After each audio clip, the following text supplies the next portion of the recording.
So girl,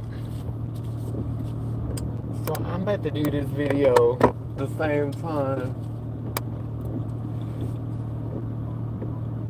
Yeah, I think we can make it. So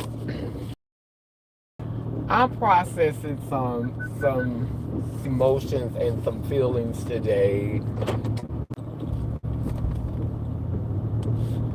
Yeah, I didn't share this when it happened a couple of weeks ago because, for the same reason why I didn't share when I had my surgery. Well, hold on, wait a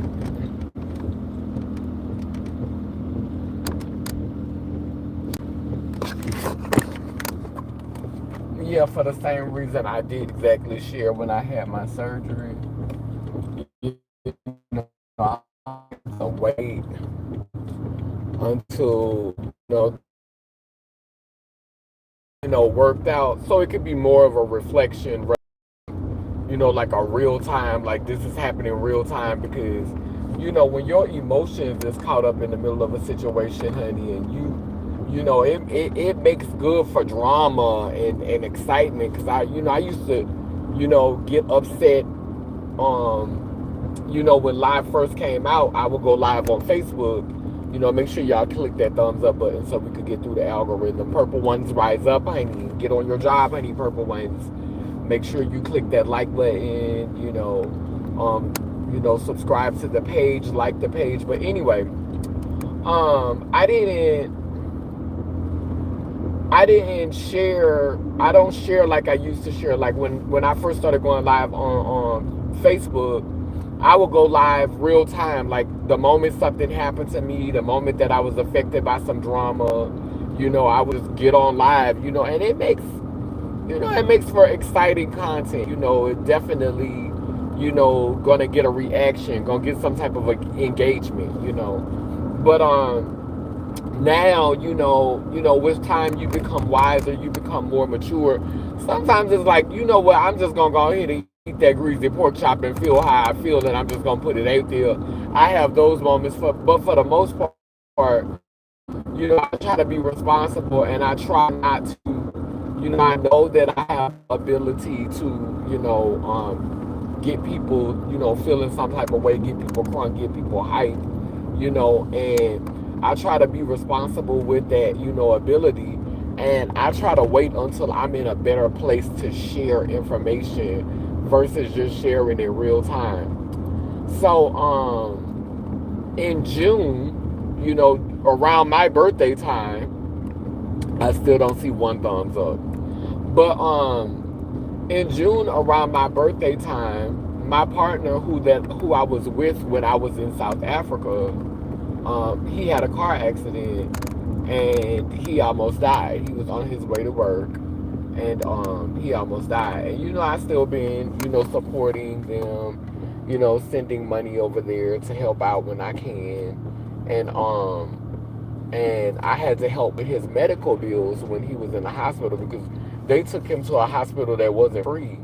So, I had to help with the medical bill over there. Thank goodness, they bills ain't like ours because chill. But for me, like where I am financially, like how my coins is right now, my coins ain't where I want them to be. So like, having to send, a few $100s over there, that makes a lot of a difference in my account, in my funds.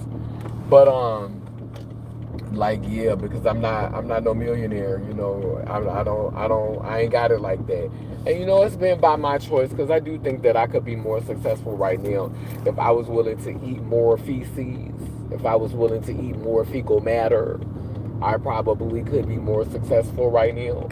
And because I'm not ready to eat more fecal, because I'm not ready to, chow down on the good fecal matter, hey, you have to suffer the consequences of, not really being, one of the most coined people, not really having access to all the resources and things. But right now, like, he's doing better. The village did a ritual for him and they prayed for him. And I got a chance. Like they tried to video call me last night, but you know it's a time difference over there. Like we're hours ahead of them, so it's a real time difference over there. And so I was asleep when they called me, but I got, I saw some video of him. I saw pictures of him, and he's looking well and doing well, and that made me feel really good. He almost died. He was unconscious. He was unconscious for like a week. Like like he was in a coma for like a week. Like it took him days to come out of it. Like he was gone, and he came back to his body, like he was out of it. He was in a coma for like a week, and I'm just really thankful that he's okay, and I'm thankful that he pulled out of that situation. But at the same time, it's like I don't know now that me and him have started communicating, and I see him doing better, like, because when he was over there, he did have a mild alcohol problem, and he wasn't really doing good, like for a long time, he hadn't been doing good, and that was like, if I go over there, am I going to be enabling him? But now, seeing how well he's doing and how good he's looking, and he missed me and he want me to come visit. And I miss South Africa. Like, I really do want to go back over there. I really do. But like in this social climate, I don't know. It's like so much is going on. The last time I went over there, COVID came and I got stuck over there because of COVID. Not to say that I was miserable for being stuck. I was worried about my family and worried about my friends and worried about my loved ones, of course. And being that far away, and something happening to a loved one, like that was just really, really scary for me. And it did give me like some PTSD, some trauma around traveling, that far away. But I would be lying if I say I did not miss South Africa. Like I legit miss it. I miss the whole thing. And the wintertime here is the summertime over there. So if I could go in the winter, then I could be there for the summer. Oh my goodness. Part of me wants to manifest that so bad. Like I just want things to go right. Like if I was to get the funds to go over there, I would go over there, but I just want things to go right. Like I want things to go right. I'm just sitting up here thinking about that. I really do legit miss South Africa. Part of me, like when I went over there the last time, because I've been to South Africa twice. And the first time I went with a conference. And when I went that time, I promised myself. So the first time I went was in 2016. The second time I went was in 2020. So this was like, if I go at the end of this year, that would be like me going over there every 4 years. Like that would legit be like, if I could go over there by December, then that would be like every 4 years. Like that's me keeping up a ritual of going back every 4 years. Because I went in 2016, I went in 2019, which was basically 2020. Because I went like December the 31st. So like if I go over there this year, then it's kind of like me going over there repeatedly, every 4 years basically. It seems like every time I go there, it's around election time. Incidentally, which is not on purpose. It just happens to be like that. But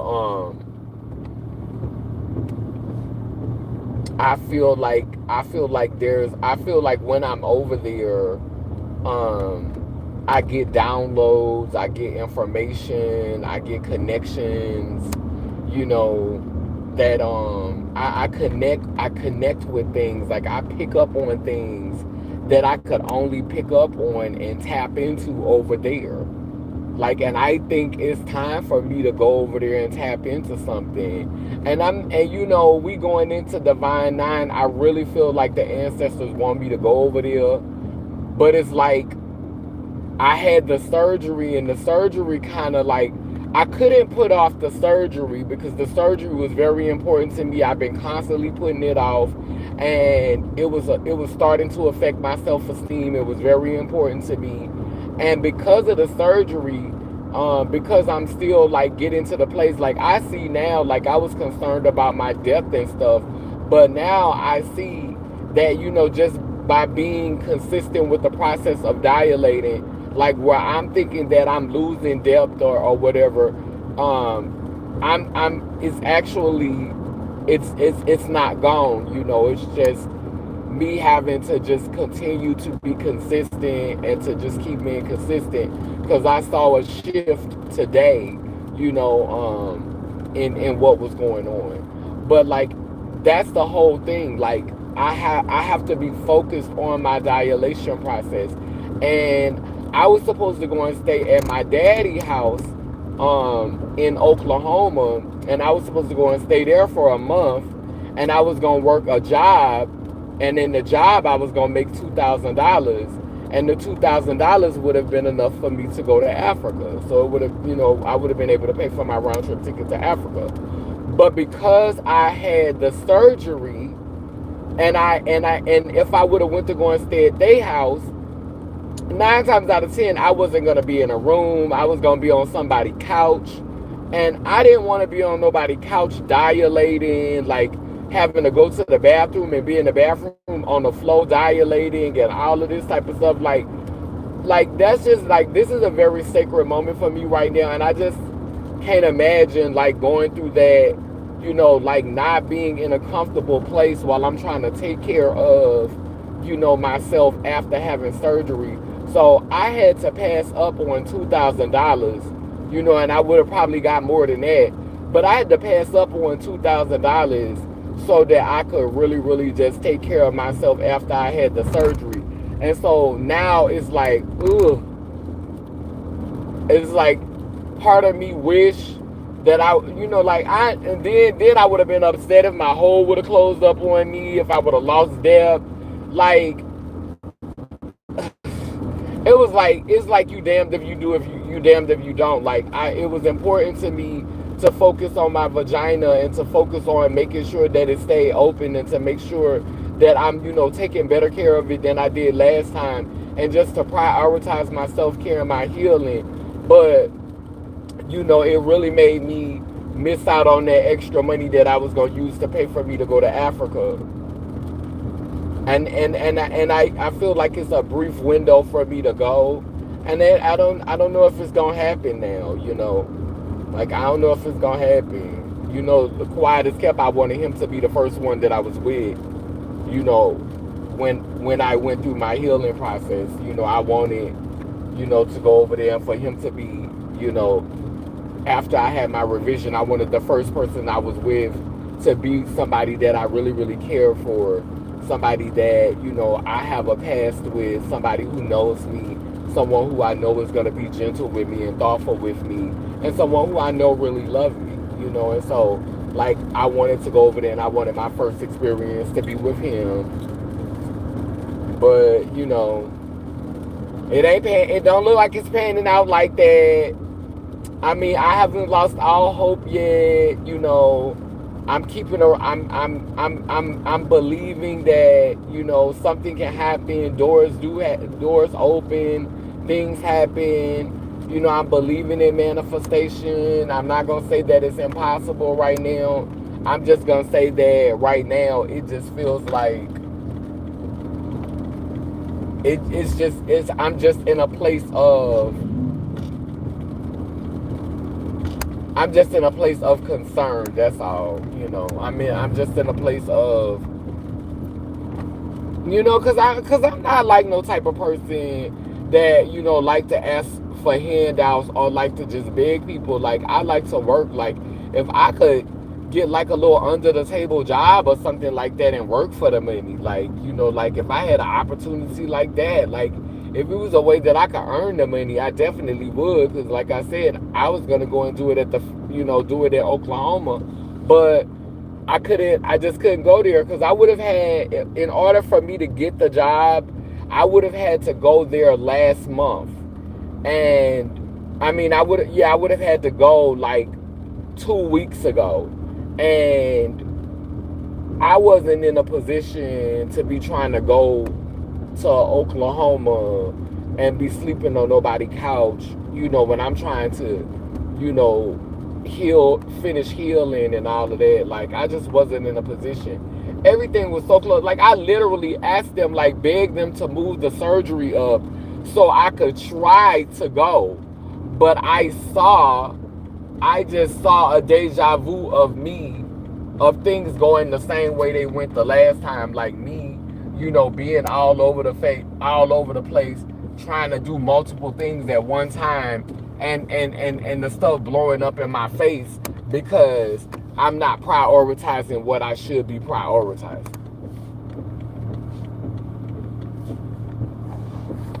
And what I should be prioritizing is my healing process. Optimism is a management. If you stay positive, good things and good people will be drawn to you. Nobody can go back and start a new beginning, but anybody can start today and make a new ending. Amen, that woman, I like that. That's good. Lemon pepper steppers, gang, gang, don't be a zesty low life. Double tap the screen and click like it's free.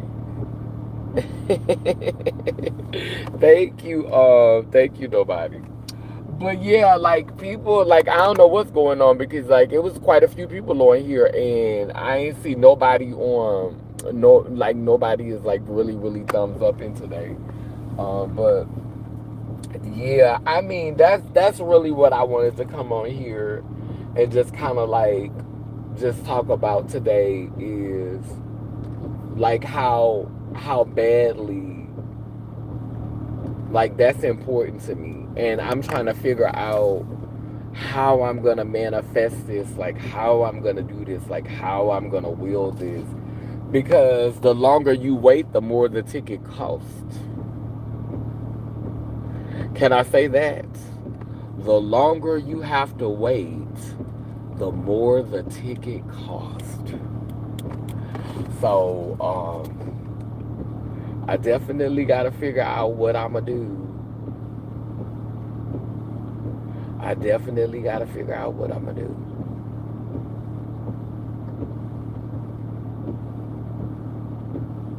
I might just have to bite the bullet and take all of the resources that I have and just potentially be broke to and do like some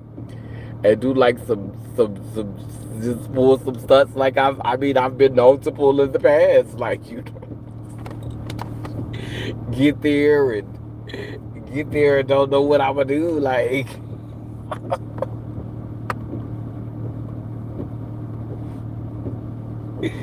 I'm trying to be more responsible at this time in my life, ancestors. I'm serious.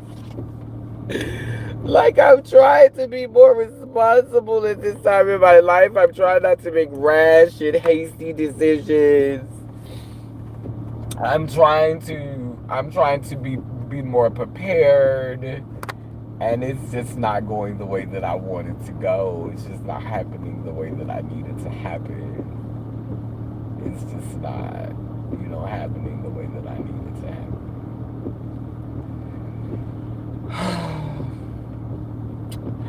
But anyway,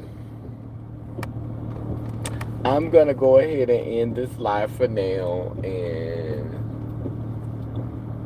I'm just gonna, you know, get ready to, you know, unwind on this Good Friday. I'm at the store. I'm about to get me a little sip because I haven't had a sip since last weekend. I told myself only on the weekend, so I'm at the store. I'm getting me a sip, but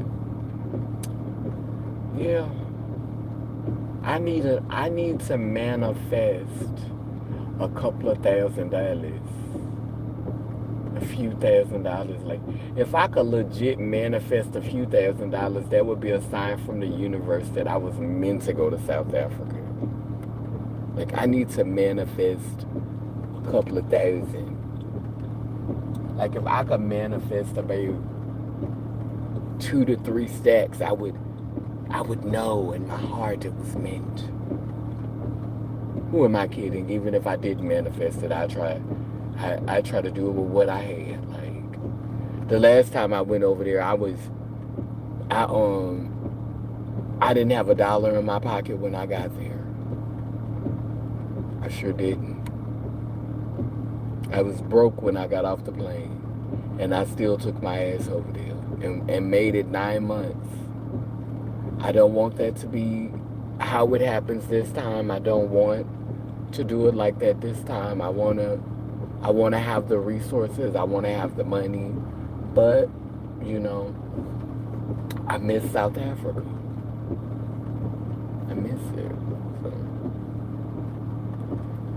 Anyway, y'all light y'all candles and pray to the ancestors for me, and just, you know, try to help me open a door and manifest a portal, you know, to get over there and to have a safe trip and not to get stuck over there and to be able to come back, you know.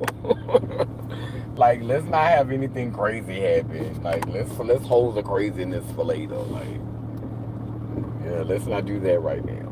Like, no scares, you know. Okay. Anyway, down but not that I say cool, keep spinning and turning Ngani Yanko Kalukalo, which means I'm a child of God Goddess. If I am, you know, you are.